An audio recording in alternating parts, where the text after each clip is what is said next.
Hi, everybody. It's Kevin Sabourin, your host of the Channel Chatter podcast. I'd like to welcome you back to the program and tell you to buckle up for some interesting new information because this one's going to be a wild ride. Today, we're going to talk about AI, but we're also going to talk about a new term coined predictive enablement. That's right, predictive enablement. So Christina Brady from Lustre.ai is going to talk to us about a new platform they've created for sales training. This platform allows sales pros to practice tough conversations before they're live with customers. Yes, that's right. So you don't have to practice on your customer. You get the tough stuff out of the way first. So today we're going to cover everything from embarrassing first phone calls to breakthrough technology.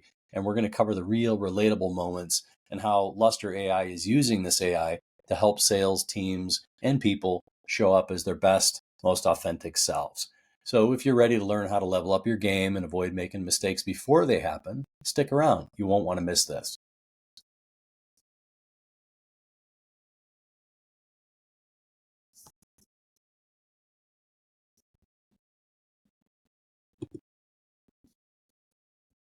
Christina Brady, welcome to the program. Channel Chatter, our new podcast, is certainly thrilled to have you. Welcome. Thank you so much. I'm excited to be here and be an early guest. How awesome. Yeah, absolutely. And you're a seasoned pro. You have 4 years of podcasting under your belt. So you can tell me, you can help me along and make me look good, right? There you go. Yeah, I'll help you along. I'll rip you to shreds, whatever you need, Yeah, whatever's either going way. to really. I'll take the criticism and the Just feedback in any way kidding. you want to deliver it. Absolutely. So getting ready for this, I was taking a look at LinkedIn and the resume is pretty impressive. You've got a lot of really cool things that you've done there, but the two that stood out seemed like fairly challenging environments. I guess it was Groupon and Glassdoor. Can you tell me a little bit about that and if that was what led to Luster, and so we can get into the Luster.ai? Oh my gosh, yes. Starting to work at Groupon was me sort of, it was a lot of people say this, I'm certainly not alone, but it's this idea of falling into tech. So I had sold insurance services and I was a financial planner prior to finding my way to Groupon as a full cycle AE. This was before the days of BDRs. It just sounds very aged when I say that. But it was a full cycle AE, and this was back in the day of like, I remember that my training for this role was like a 2-week, very intensive classroom style training with this thick book. I mean, this book had gusto, and it was pages and pages of scripts and product information. And it was like, for 2 weeks, we're gonna cram through this book. It felt like college, right? And on the one hand, I learned a lot, but on the other hand, I will never forget my first day sitting down, and it was time to make a cold call. And I'd made cold calls before selling insurance, lots of cold calls, but this was like I'm making a cold call for a newer company that is in technology. And I remember I had gotten assigned this market that was not very tech savvy. It was Lancaster, Pennsylvania, and my job was to break into that, which, if you know, they don't really embrace technology as much in that market, especially in, it was this 2009, 2010, right? So I remember my first cold call, and I came out of this heavy, intensive training. And now I had to go and do this on an actual potential customer. And I've never felt so unprepared for anything in my entire life. And that initial cold call, dialed, and nobody answered. And I was like, thank God, thank God. And then I did that like 17 more times. And then finally someone answered. And I will never forget the wild things that came out of my mouth on that call, but it certainly was not what I had been trained to do. And to this day, I will wake up at 3 a.m. riddled with embarrassment and physical sweat, thinking about why would I have said that to another human being? What happened to me, right? And then I got better, and you learn, and I kind of worked my way up. And then it's sort of the same thing at Glassdoor, right? Like when I was at Glassdoor, I entered that as a leader. I was building a new headquarters. And at that point in time, I had a lot of sales under my belt. I'd been trained on 4 different methodologies. I had already started to do training on the side. I had been a speaker on the side. And so you would think I could go in and easily apply this to a brand new organization and lead a bunch of people. But it was the same thing. And I started hearing from my people too, like I don't feel prepared when I come out of onboarding. I'm not ready to get on the phones. I don't know what to say. I'm getting caught off guard. And there had just not been this solution for that. And so those personal experiences combined with being an executive revenue leader and being a salesperson for 17 years, the number of times my leader, my CEO, has said, it's not working, Why is it not working? Why are you not hitting target? What can you do differently? And me going, I'll get back to you in 6 months. I have to dig through. I don't know. It's just there had to be a solve for that. So did it lead to Luster? My pain? Did my pain lead to Luster? Totally. My pain and all of our collective pain. All of our collective pains, indeed. I remember working for a manufacturing company out of the Midwest. I'll leave the name out of it, but there was a book that was to be read prior to starting, and the book mostly talked about dress and attire and etiquette and expense reporting, and then it was kind of the total of it. And then, oh, by the way, here's the product, and go make it happen. And it was more of a like a very much a relationship business. But I can tell you what color tie I was supposed to pair up with what color suit, like a dark suit and a power red tie and a presentation, and an empathetic yellow tie of some blah blah blah. But yeah, and this is I'm dating myself too. This is going back let's say 30 more than 30 years ago, and I remember all of that, and I thought I executed it really, really well. And then I moved out of the market I was in to a new market, and it seemed to me to be a much more casual market. And in this new market, I walked into a facility dressing the way everybody else was, except for the owner. And I had khaki slacks on. I'll never forget, like deck shoes, but I wasn't wearing socks. And you know that my boss got a call for the inappropriateness of my casual nature for not wearing socks with these deck shoes, which was at the time kind of all the look. I got raped for it. And this is new boss, new city, new environment, but I didn't know the rules of the landscape. And it was a pretty uptight, sort of a conservative kind of environment. Now I'm not even sure if that would even trigger a concern by anybody anywhere, but I'll never forget like the embarrassment of being called in, like, first of all, serious? You're serious about this? And second of all, wow, I had no idea it was such an atrocity not to wear socks with this particular kind of shoe. Wow, we got to be careful, right? And the little nuances that'll offend people, unreal. So I'm not sure if that's baked into the personas that we're going to get into later, but it was my little side embarrassment story. Yeah, at Luster, you can make the persona sockless or have socks, and it's a bit of a red herring to see if you catch it. Yeah, right. That's funny. So, okay, so those are some big environments, and you've got some wins and some setbacks, and you bring that information forward, and here you are years later at Luster. Can you tell us a little? First of all, I didn't even know predictive enablement was a term until about maybe 3 months ago. So it's new to me, and pardon me for that. I missed some details. Tell us a little about Luster, and tell us a little about predictive enablement, please. I mean, I feel like you fell right into this. You hadn't heard of predictive enablement because we are inventing it. This is a thing that Luster is actually bringing to market and have trademarked. And it came from this moment of as we were building out the organization. So Luster exists in the AI role play space. So it allows you to have realistic conversations with a realistic representation of your buyer, your prospect, your customer. So you can actually practice having calls before you have them, right? So make your mistakes in a safe practice environment versus do what I do and completely biff it when somebody finally answers the phone because I was unprepared. I did not have enough at bats. And so generative AI and conversational intelligence is finally in a place where you can do that. And it's very realistic. And it comes with some coaching and, what could you do better? And that's based on what's important for the organization. But the idea of predictive enablement came from being a revenue leader. And that's kind of what makes me a little bit unique in kind of the CEO founder seat of this. I am building a product for who I was and the people that I was serving, right? It's salespeople, it's BDRs, AEs, CSMs, it's people having these customer facing high stakes conversations. And I started to say, you can glean a lot of data by actually tracking people practicing.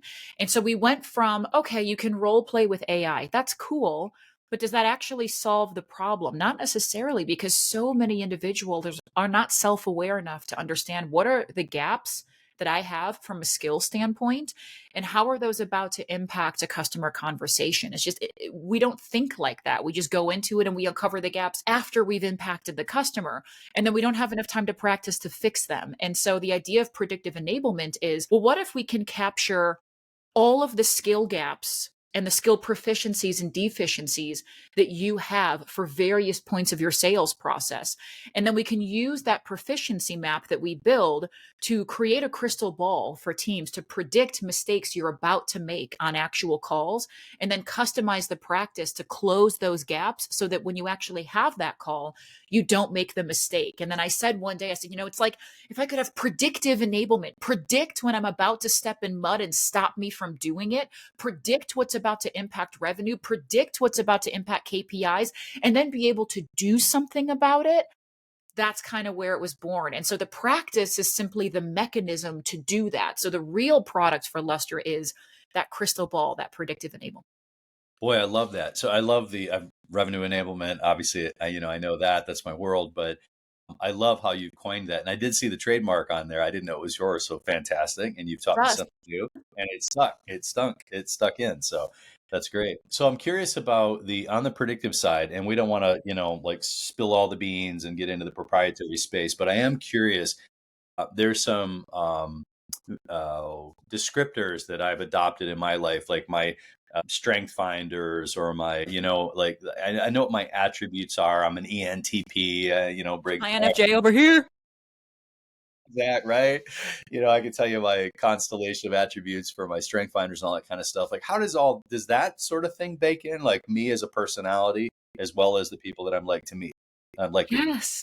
Okay. Yes, because persona selling is a skill. It's not separate. Being able to identify the person that I am talking to, what is their personality? What is their communication style? What do they care about? What are their mannerisms? What are their unspoken traits that are going to influence the conversation? And am I perceptive to those? That is a huge part of it. And so part of how we build out what we call personas, which is basically the person that you're talking to in the simulation in the practice session, we can essentially clone a version of your buyer through a combination of their LinkedIn profile, emails they've sent you, podcasts they've been on. How do they talk? How do they think? What is their role? What is their industry? And to your point, we can incorporate things like DISC methodology or the Dope Bird test or Myers-Briggs or Strengths Finders, all of those things, predictive index, right? Like, what are the soft skills or the soft attributes that make me who I am? Because practicing, for example, a cold call with an easygoing, extroverted, seemingly passionate individual is very different than a cold call with an introverted, skeptical, data-driven, aggressive type of personality, right? Like, two different things and two completely different skill sets. And so you have to be able to prepare for that, as well as what you are actually going to say to them. Boy, nothing can take the wind out of your sails in real time more than overplaying a hand and making a miscalculation about something. Like, if you're too familiar when you reach out to them and they're more of a formal, you know what I mean? Or if you data dump and they're not bought in at the very highest level yet, you haven't earned the right to talk to me yet. You know what I mean? Or they're a cat. You know about this. I don't need to explain this to you, but I'm thinking out loud about how many times I've overplayed a hand by not being adequately prepared. Oh my God. Or, I mean, even one of the things that we think about, that kind of goes into this concept of, what is rapport building? Right. So you can say rapport building, but rapport building actually depends on the communication style and thus the communication needs of the person that you are talking to. So for some communication styles, like let's use DISC as an example, right? A high I communicator in DISC actually appreciates true small talk, meaning let's talk about your pets, your kids, what you did over the weekend, your likes, your dislikes. That, to a high I personality, is how they build rapport. However, if you're talking to a high D personality or a high C personality, they consider that small talk, which is uncomfortable to them, and they don't actually register that as true rapport building in a business sense. So the way that you even build rapport, when I say, hey, you got to build rapport, well, that's not one cookie cutter scripted skill. That is, who is the person that I'm talking to and how are they going to perceive the words that I am saying to them? And if you don't have the opportunity to learn that ahead of time and practice that ahead of time, to your point, sounds like you and I have stepped in mud many a times. Yeah. Misreading that because we're like, wow, I did not realize that was going to go over so poorly. Like, I made a joke and it didn't land, or I needed to have more brevity and I came in too serious, right? Like, those pieces are just as important to practice as what is my elevator pitch. Wow, that's really insightful. I really appreciate that perspective. I'm thinking now, like, I've spent a lot of time on my own unique constellation, those attributes like strategy and input and relator and so forth. But yet I need to factor in the other constellation also. And it sounds like what your program is sort of like conduit or translation that allows me to match up my skills with their skills and kind of meet them in the middle.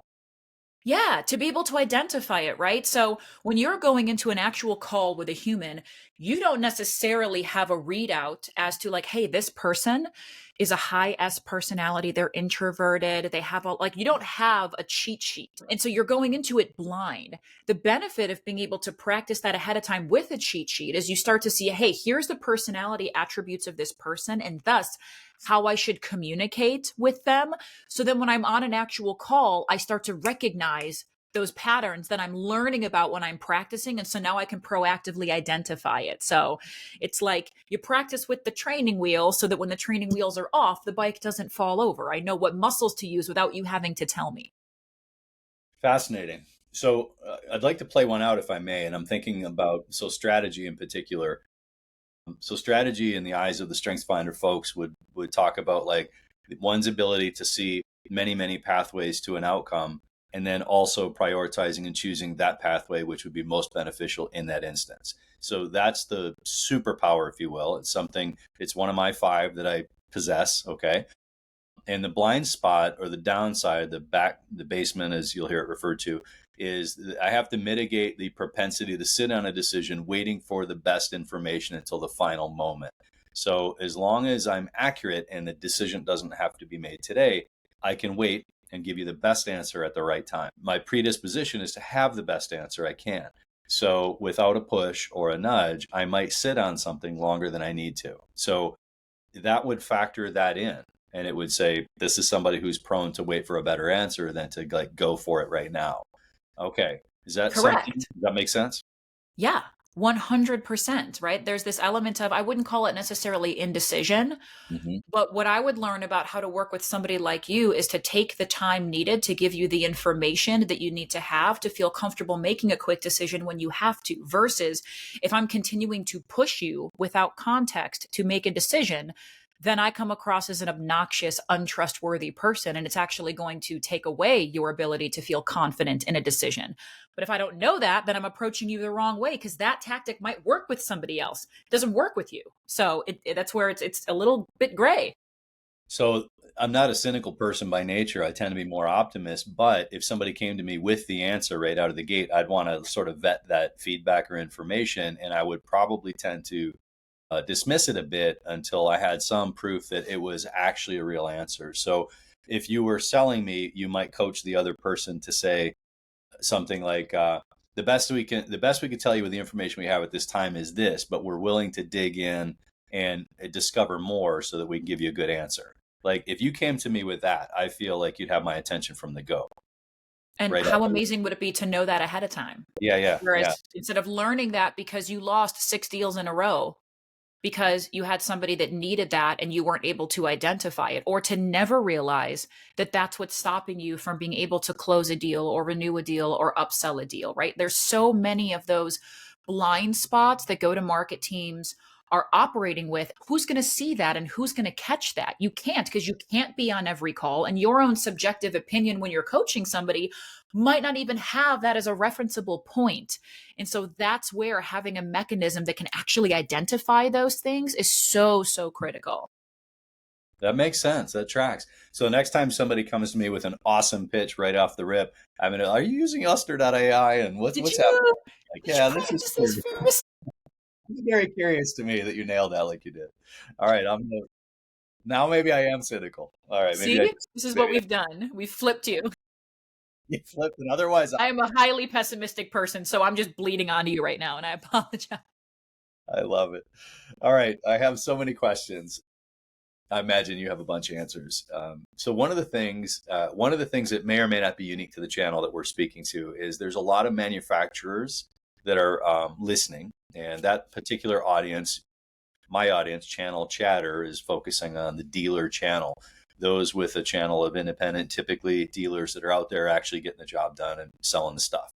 So the pros that are on the sales and marketing and dealer development side we're all realizing that we work with those dealers, and that's where the front line is. So we really kind of have two customers. Our channel people often interface directly with the dealer, and that is our customer. Okay. So, and I'm sorry, but the setup will pay off, I hope, when it'll make sense. A salesperson has to go develop a relationship with a new dealer, whether they're selling a jet ski or a tractor. They have to like prepare and pitch and present and hopefully win that business with that dealership. So I love your thoughts on like the value of this exercise at that first stage of the sale. Okay. And then I'm going to add, and we can answer both, but then that same salesperson, should he or she win the dealer relationship, will often be out in the field dealing with the end user with said jet ski or said tractor, like helping things happen in the field. How does the technology help in that sort of channel environment? Anytime you are having a business conversation with another human being, there is a barrier there that can be very, very difficult to break through because you're not in a friend relationship necessarily, right? Like the fact that there is business to be done is sitting in the corner and glaring, and it impacts how you say messaging and how you interpret messaging. And so the first thing, we talk a lot about how by practicing having some of those early on conversations, you can really lead with empathy for your buyer or the person that you are talking to. And in this instance, what empathy could look like is you're one data point in that individual's day. And there are so many other people that are competing with you and not competing with you, trying to get the time and the intention and be a part of that stakeholder's day and decision-making process.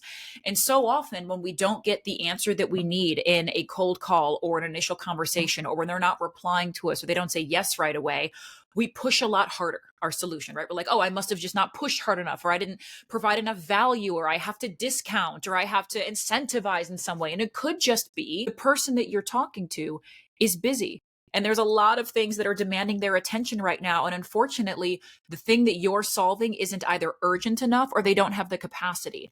How do you identify if it's that issue versus them truly not being interesting or your pitch not being valuable enough? And a lot of that just comes from practice and being able to hear the feedback from the individual that you're talking to, and honestly try different things. Like the ability to have a lab type environment with customer conversations is, I'm going to try something that I've never tried before. That feels really scary when it's an actual customer. But when it's not an actual customer, trying something you've never tried before might actually be the thing that will work all along, but you've never had the freedom to be able to give it a shot because the stakes were too high. So there's a lot of areas there where it can just help you to feel more comfortable or understand what's going on. So I'm envisioning a scenario where there's different tracks. Like, here's what happens when you're pitching a new dealer and they tend to be a high I, like you were saying earlier. You could actually have a practice booth, so to speak, or a talk track, a model of that scenario. That's right. Then should you win that business, now this person is a long relationship with you, but you're called on the carpet one day because you've filled the barn full of inventory that they can't sell and they're mad at you. And then You've made maybe a you need mistake. to prepare for that, right? De-escalate. De-escalate. So a de-escalation kind of a module. Okay. Well, exactly. I mean, you can basically set up, because there's really two ways to practice if you want to go along with, nerding out here, adult learning theory. I'm into it. And so there's this idea of adult learning theory where on the one hand, there's practicing an entire conversation. Think like playing an entire round of golf, right? When I'm playing an entire round of golf or even one singular hole, there's a lot of different skills that I have to pull off the shelf, and I have to know what to pull off the shelf and when in order to successfully complete that task, right? I have to be great at driving and putting and judging and like which one do I use? So there's this entire round of golf, which is basically like, I'm going to practice an entire conversation, a prospecting conversation, a needs conversation, a negotiation conversation, right? Start to finish. So I'm practicing that entire thing. Then there's also, hey, there may be one individual part of that I'm not very good at. Like I need to go to the driving range because by the time I get on the green and it's time for me to putt, I'm really good with that. I know exactly what to do, but I got to practice simply driving. Well, going full golfing over and over again might not be the best way to hone in on one skill. And so then there's the opportunity for, hey, how do I practice one individual skill over and over again, almost like a flashcard environment? And so you have that sort of built into it as well. And so there's practicing entire conversations, there's practicing individual skills, and then there's going through what are the various conversations that I need to be able to have with different types of customers, and can I practice all of those before I have them? And then can the tool help me identify where my gaps are that I might not be aware of? And then let me practice those. So there's a lot of mechanics that go into it. So if you have a practice booth for people who want to be long and straight off the tee and then putt and nothing else in between, you have nailed like the golf analogy for me. That's all I Thank really care you so much, because I am not a golfer, about. Right. but for some reason, that analogy connected with me, and everybody they're like, yes, even like, so I'm like, we're going to go with it. My mind works in metaphors. So I love it. Well, I tend to use sports ones myself, so that really lands for me. And really, if I was playing a par three, that's an oxymoron. I would not play a par three because there's no reason to pull out a driver, so therefore there's no reason to golf. That's really the only thing to do. I'm going to I take your do word enjoy for it. putting, but putting is like the icing on the cake. It's just, all right, that hole is done, and I finished it strong, and then on to the next. It's like the Happy Gilmore go mini golfing at like an outrageous pace. Kind of like that. You could just have a Top Golf next to a putt, and That's right. satisfy me. I can save all the walking to Yeah. do a Yeah. treadmill or something later for exercise.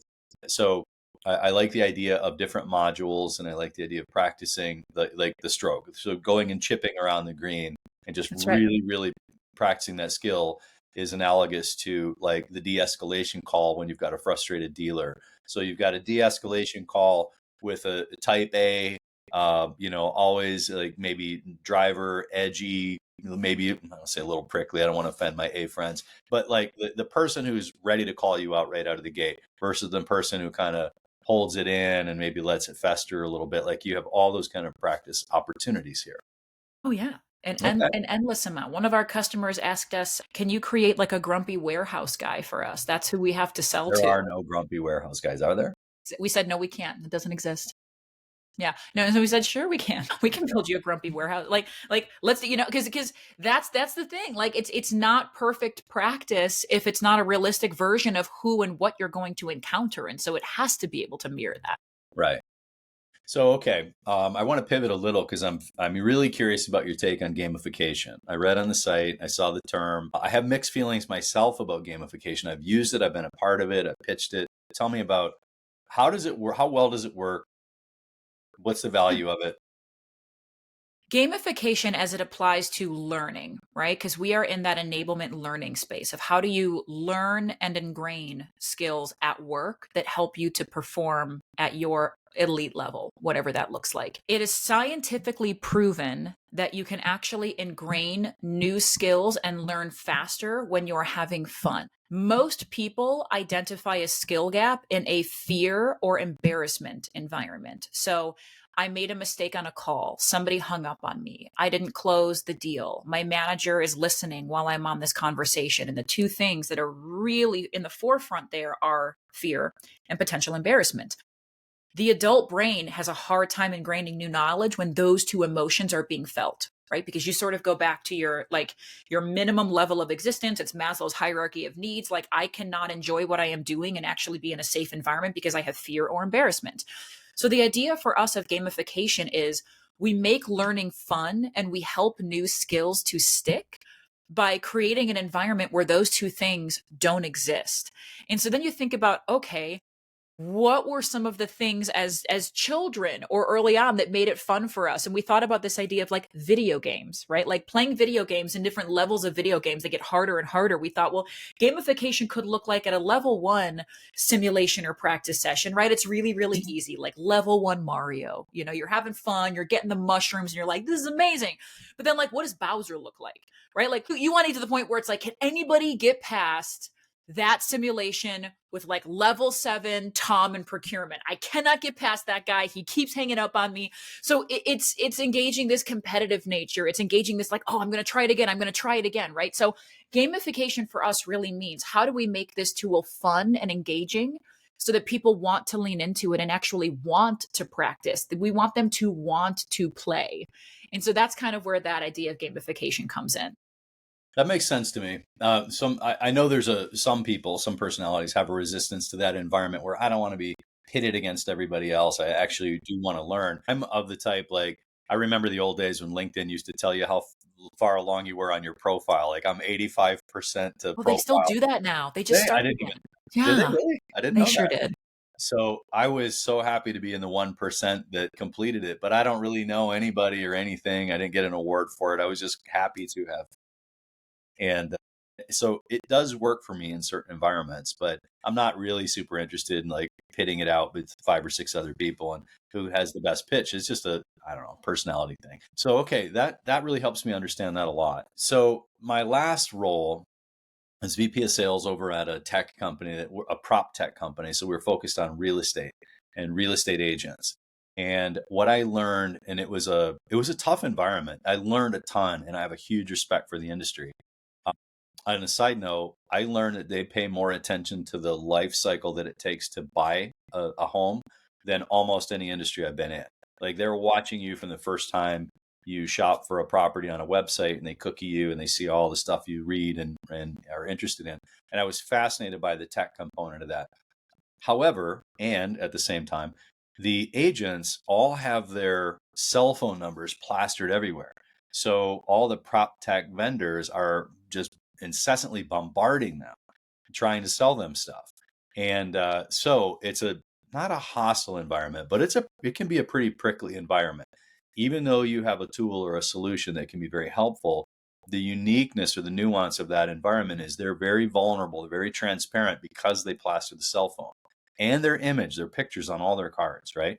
You know who they are. Anyway, without too much more on that, you get the gist. So you're preparing for an environment that has a high likelihood of a hang up or a stop or don't bother me again kind of a thing. You know what I mean?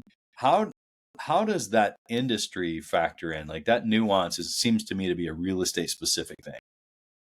I mean, every industry has those elements that make initial outreach and gaining stickiness just kind of prickly. Also, bad salespeople have trained people being sold to not answer and not engage.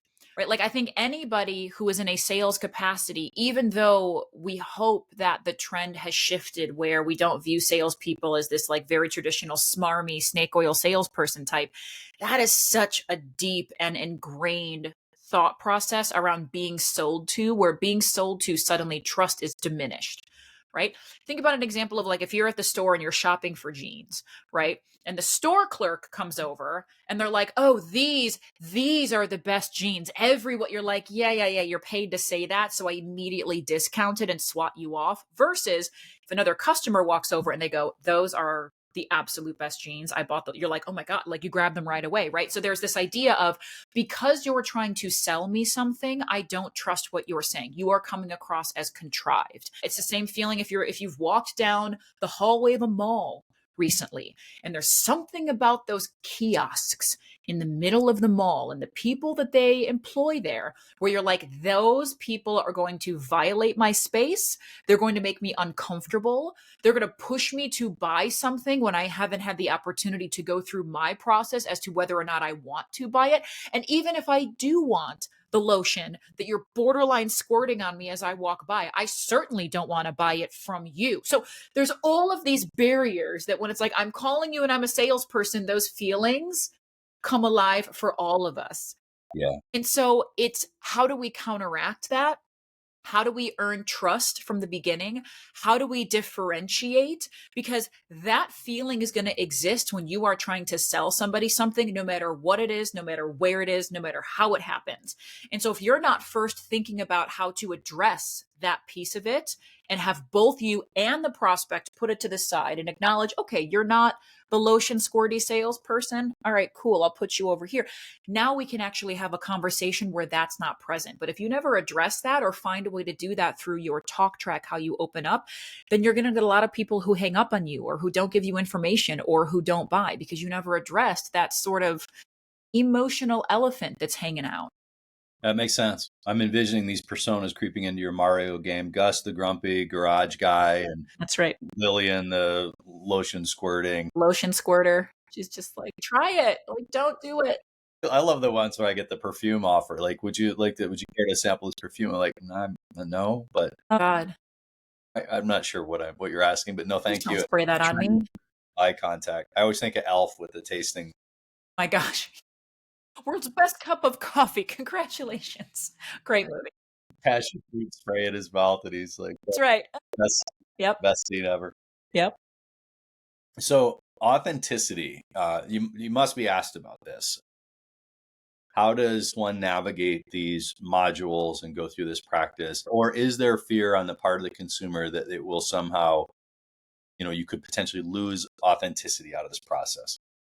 It's actually the opposite. It's about gaining authenticity, right? We abandon authenticity when we're nervous and when we're insecure and when we feel like I have the wrong end in mind going into this conversation, because then the words that we are saying no longer match our intent. So Mhm. the ability to practice ahead of time is what's going to allow your words and your intention to actually match up in the right way. Because the reality is we all want to be authentic, but if I'm going into a conversation with somebody with a script that does not align with how I communicate or what I think I need to get out of this conversation, and I'm trying to manipulate you into trusting me so that you will buy what I am selling you, my intent is not in the right place. And I'm not going to come across like an authentic individual in that moment. And a lot of that comes from misunderstanding of the process you're supposed to be following and what you actually need to get out of every stage of your process. The initial sales stage for most organizations, tech and non tech, is simply I created enough curiosity, provided enough value, and identified a problem that you need to solve enough that you're simply willing to spend more time talking about it. The initial conversation you have with somebody isn't, I need you to say yes to buying my thing right now. I need you in the next 5 minutes to identify that you have a problem that you want to solve right now with me. It's too much to put on somebody. But if you don't understand the process, you're going to go into a conversation with commission breath and it's going to make you come across inauthentic. So practicing how to do that matters. So if you're confident, you're comfortable in your own shoes because you practiced the moment before, you've got that skill in the bag. And when the time shows up and the moment is right, you'll ask for the order or whatever. But in the meantime, you're just in a good space. You're in a good headspace. It feels like you're preparing me for a bunch of different examples, a bunch of different personality types, a bunch of different problems that I could be fearful of. And when fear factor creeps in, I sometimes can say stupid things or it knocks me off my game. Totally. Okay. 100%.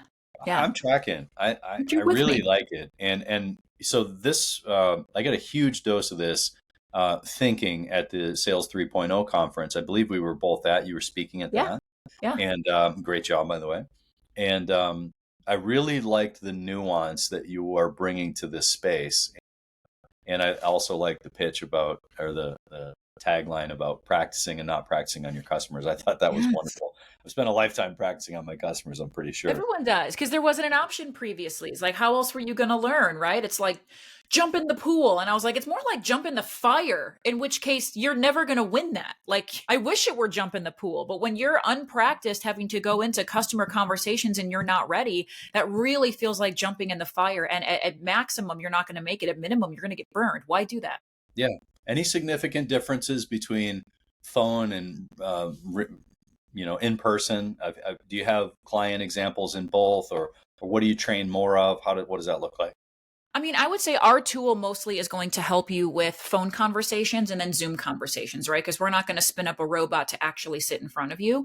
What I will say is body language and non-spoken, non-verbal communication is a huge element of learning how to be successful in these types of conversations. Because what I say versus what my face looks like and what my body is doing don't always match up. And if you don't pick up on that, you may think the customer is engaged, but they're actively disengaged. Or you might think that they like what you're saying when actually they don't, because you don't know how to read the nonverbal cues. So focusing on those nonverbal cues is really, really big, and training how to identify that also is.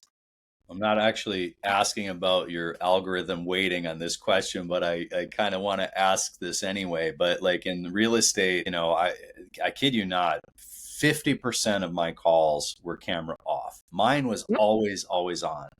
The camera was off and you're just sort of staring at a screen. But I'm going to give that person the courtesy of seeing me. I want to exhibit sincerity. I want to be clear. I want them to see that they have my attention and, that I'm there and I'm honoring the time. Yet it was the camera off was almost a statement to me that I've got one foot out the door, give me your best and make it quick kind of a thing. That's sort of what it spoke to me. Thoughts on that? Well, it goes then back to the idea that not everybody interprets those things being the same, right? Some individuals might have their camera off because they don't feel like they look like the best version of themselves that day, or they're sitting in their kitchen eating breakfast, but they still wanted to take the call, but they don't want to come across as rude. It could be they're totally disengaged and they don't want to talk to you. It could be that they're completely distracted and they're like, oh God, I got to take this call. I don't know. And that's where listening to nonverbal, sometimes non-visual cues and identifying that is so important. And also you can ask people check-in questions, Mm-hmm. like, how are you feeling about the solution today? Talk to me about what you're bringing into the room. What have you thought about since we last had a conversation? I noticed that your camera is off. Would you rather have cameras on or cameras off? Like, even addressing it and practicing how you do that can really help versus just kind of guessing it. I mean, I've had to have moments where I've acknowledged that while I've been talking to somebody, something happened that distracted them. And that's a really awkward thing as a salesperson to have to bring up, because you don't want to accuse them of not listening, because that could deteriorate the relationship. So you have to learn how to call that out, right? You have to learn how to say, hey, I noticed that somebody sort of stepped in. Do you need a moment? You need me to repeat anything, right? It's like, how do I actually acknowledge a thing that I saw or heard without completely turning you off? That's a practicable skill. That makes a lot of sense. And I'm showing my bias and, my personality type in that sense that, the appropriateness or candor would be that we would have these on and we're kind of meeting each other for this professional meeting that we both committed to. My expectation alone would make me an easy read if you had me as one of your personas that turn your camera on if you, want this guy to feel like you're genuine or whatever. Exactly. I'm an easy Exactly. read. An easy read. An easy read. Well, this has been super helpful. What else do I need to know about this space or what do our listeners need to know about the space? I mean, what I would say about the Gen AI space in general is it is just at the beginning baby stages of what's actually possible. And AI can feel really, really intimidating. And what I will say is it is our core belief, especially at Luster, that AI should be used as a tool to help human beings be the best versions of themselves, not as a replacement for things that humans are the best fit for. So, because my mind works in metaphor, AI that allows you to have a treadmill to train for the marathon is an incredible use of AI. AI that's going to run the marathon for you. That's the version of AI that I think a lot of people believe is all encompassing, right? They're like, AI is trying to take my job and do the thing for me. And it's like, look, there may be some irresponsible use cases of AI that are trying to replace behavior that should be absolutely human. But the majority of the use cases of AI are just trying to give you the treadmill. And you can either say, no, I'm going to practice on pavement and blow my knees out. Or you can say, you know what?